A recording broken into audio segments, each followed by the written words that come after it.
दोस्तों अब बात करते हैं कि बाजार कैसा रहेगा कल का और हमारी क्या स्ट्रेटेजी होनी चाहिए। बाजार ऊपर जाएगा या नीचे। दोस्तों ये किसी को नहीं पता बाजार ऊपर जाएगा या नीचे जाएगा, लेकिन हम सिनारियोज देखते हैं कि क्या क्या हो सकता है, किन संभावनाओं के ऊपर बाजार कैसे रिएक्ट करेगा। तो सबसे पहले की सपोर्ट और रेजिस्टेंस लेवल्स देख लीजिए। निफ्टी 50 का जो सपोर्ट जोन है 23,200 पर है, बहुत ही स्ट्रॉन्ग जोन है, और क्रिटिकल जोन सपोर्ट है 23,000 का, और रेजिस्टेंस 23,550 और उसके ऊपर 23,700 और 23,900। जो की लेवल है जो वॉच करने के लिए वो है 23,382 जो आज का क्लोज है। कल अगर 23,300 टूटा तो 23,000 टेस्ट करना संभव है। रिकवरी के लिए 23,550 को पार करना जरूरी है। दोस्तों निफ्टी 23,200 पर है स्ट्रॉन्ग सपोर्ट, यह टूटा तो बड़ी सेलिंग आ सकती है, यह लेवल ध्यान में रखें। बैंक निफ्टी का सपोर्ट 53,000, उसके नीचे 52,500, रेजिस्टेंस 54,200, उसके ऊपर 54,800। बैंक निफ्टी अगर 53,000 के नीचे गया तो दबाव और बढ़ेगा। सेंसेक्स की बात करें तो 73,800 पर सपोर्ट है और उसके नीचे 73,400 पर, रेजिस्टेंस 74,700 और उसके ऊपर 75,200। जो आपको देखना है वो 74,267 का लेवल जो आज था, और रिकवरी के लिए 74,700 को पार करना जरूरी है। कल के लिए स्ट्रेटेजी क्या होनी चाहिए? तो पहली बात, आईटी सेक्टर पर फोकस रखें जब तक रुपया वीक है और डॉलर मजबूत है। आईटी आउट परफॉर्म कर सकता है। टेक महिंद्रा, इन्फोसिस, टीसीएस जैसे स्टॉक्स पर नजर रखें। और दूसरी बात, एफएमसीजी और ऑटो से सावधान रहें। जब तक क्रूड ऊपर है और इनपुट कॉस्ट प्रेशर है, इन सेक्टर्स में ज्यादा रिस्क है।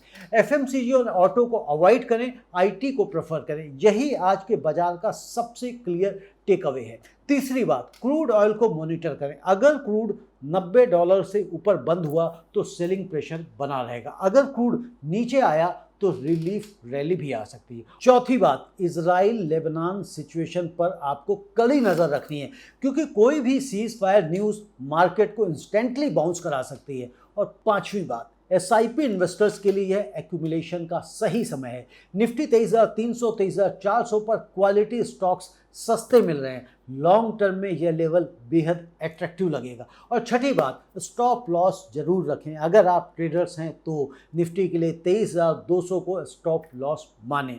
कल किन किन फैक्टर्स पर हमें नज़र रखनी है? तो जैसा पहले कहा कि Israel Lebanon cease fire update पर कोई भी positive news instant relief rally देगी। क्रूड ऑयल प्राइसेस पर नज़र रखें, $90 से ऊपर या $90 से नीचे। रुपये डॉलर की मूवमेंट पर नज़र रखें। एफआईआईज के बाई सेल डेटा को देखें। एशियन मार्केट्स की ओपनिंग देखें। जापान, हांगकांग, यूएस फ्यूचर्स, अगर वॉल स्ट्रीट पॉजिटिव खुला तो इंडिया को सपोर्ट मिलेगा। दोस्तों इन्वेस्टर्स के लिए आज के बाजार से क्या सबक मिलता है? तो दोस्तों हर मार्केट सेशन चाहे अच्छा हो या बुरा, कुछ ना कुछ हमें सिखाता है और हम उससे कुछ ना कुछ सीखने का प्रयास करते हैं। तो आज के बाजार से हम क्या सीखें? तो सबक नंबर 1, सेक्टर रोटेशन समझना सबसे बड़ा हथियार है। आज देखिए एफएमसीजी 2.3% गिरा, ऑटो 1.7% गिरा, जबकि आईटी 2.66% चढ़ गया। एक ही बाजार में कोई रो रहा था तो कोई मुस्कुरा रहा था। सेक्टर रोटेशन की समझ आपको हर मार्केट कंडीशन में विनिंग पोजीशन पर रख सकती है। जब क्रूड ऊपर हो आईटी में जाओ, जब क्रूड नीचे हो ऑटो और एविएशन में जाओ। सेक्टर रोटेशन मतलब मार्केट की भाषा समझना। यह सीखना आपकी इन्वेस्टिंग जर्नी का सबसे बड़ा गेम चेंजर होगा। जिस दिन आपको इस समझ में आ गया, सीख लिया, आप मौज में रहेंगे। और सबक नंबर 2, ग्लोबल इवेंट्स को इग्नोर करने की गलती मत करिए। Israel Lebanon war, US Iran tension, crude oil, ये सब दूर की कहानियां नहीं हैं, ये सब डायरेक्टली आपके पोर्टफोलियो को अफेक्ट करती हैं। इसलिए इनको नज़दीक से समझिए। एक इन्फॉर्म्ड इन्वेस्टर हमेशा ग्लोबल न्यूज़ फॉलो करता है। अगर आप सिर्फ इंडियन न्यूज़ देखते हैं तो आप हाफ ब्लाइंड इन्वेस्टर हैं। सबक नंबर 3, आईटी स्टॉक्स रुपये की कमजोरी का नेचुरल हेज। जब भी रुपया कमजोर हो आईटी कंपनीज को फायदा होता है। यह एक नेचुरल हेज है। अगर आपके पोर्टफोलियो में कोई आईटी एक्सपोजर नहीं है तो आज की रैली एक रिमाइंडर है आपके लिए। क्वालिटी आईटी स्टॉक्स को पोर्टफोलियो में रखना एक स्मार्ट डाइवर्सिफिकेशन है। आईटी स्टॉक्स करेंसी डिवैल्यूएशन का सबसे अच्छा बचाव है। जी हाँ, यह सिंपल फॉर्मूला आपको याद रखना है। Lesson number 4, advance decline ratio. जी हाँ, एडवांस डिक्लाइन रेशियो इंडेक्स से ज़्यादा इंपॉर्टेंट है। आज सेंसेक्स 0.68% गिरा, लेकिन एडवांस डिक्लाइन रेशियो था 1151 वर्सेस 2202, यानी हर 2 में से एक स्टॉक ही पॉजिटिव था। इंडेक्स दिखावा करता है, एडवांस डिक्लाइन रेशियो आपको असलियत बताता है। हमेशा दोनों देखें। और लेसन नंबर 5, पैनिक में डिसीजन मत लीजिए। आज मिड कैप 1.45% गिरा। बहुत से रिटेल इन्वेस्टर्स घबराकर बेचने की सोचेंगे, लेकिन याद रखिए पैनिक सेलिंग सबसे बड़ी गलती है। अगर आपने क्वालिटी कंपनीज में इन्वेस्ट किया है और वो लॉन्ग टर्म में स्ट्रांग हैं, तो शॉर्ट टर्म नॉइस को इग्नोर करना ही सबसे बेहतर फार्मूला है अच्छे और लंबे और बेहतर गेन के लिए। पैनिक सेलिंग का मतलब है एक और इन्वेस्टर का प्रॉफिट, आपका पैनिक दूसरे की अपॉर्चुनिटी। अपना पैनिक कंट्रोल करना सीखिए, अपने पैनिक से दूसरे को फायदा मत कराइए। सबक number 6, diversification. Real insurance policy.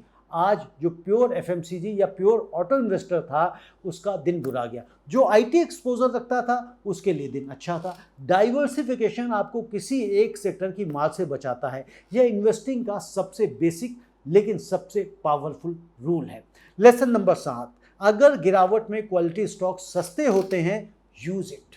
Nifty आज 23,382 पर है। टीसीएस, इन्फोसिस, HUL, M&M जैसी कंपनीज फंडामेंटली स्ट्रांग हैं।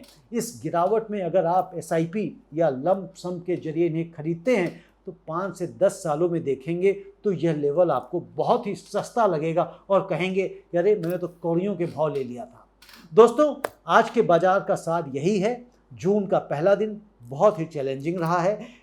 इजराइल लेबनान टेंशन, क्रूड का उछाल, FIIs की बिकवाली, इन सब ने मिलकर बाजार को दबाया है, आपके पोर्टफोलियो को दबाया है।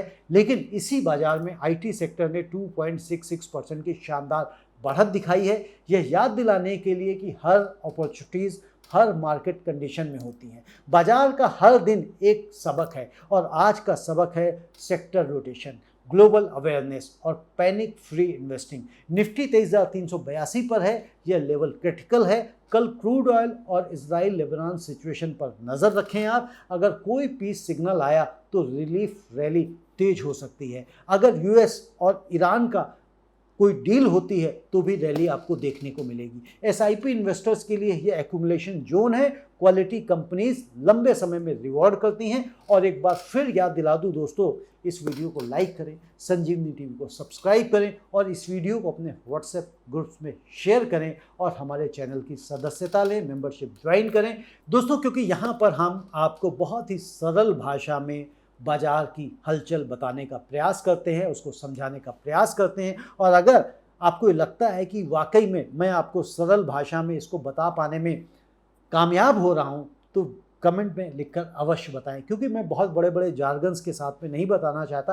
क्योंकि शुरुआती दिनों में जब मैं बाज़ार में इन्वेस्ट करता था तो बहुत सारी चीज़ें समझ ही नहीं आती थी, बाउंस कर जाती थी। तो जब मैंने शुरू किया ये कार्यक्रम तो मुझे लगा कि मैं जिस मुसीबत से, जिस चैलेंजेस से, जिस परेशानी से निकला हूँ वो मेरे दर्शकों को फेस ना करनी पड़े। तो ये मेरा प्रयास है। तो अपने कमेंट में ज़रूर लिखकर बताइए क्या मैं उस प्रयास में सफल हो रहा हूँ। धन्यवाद, नमस्ते।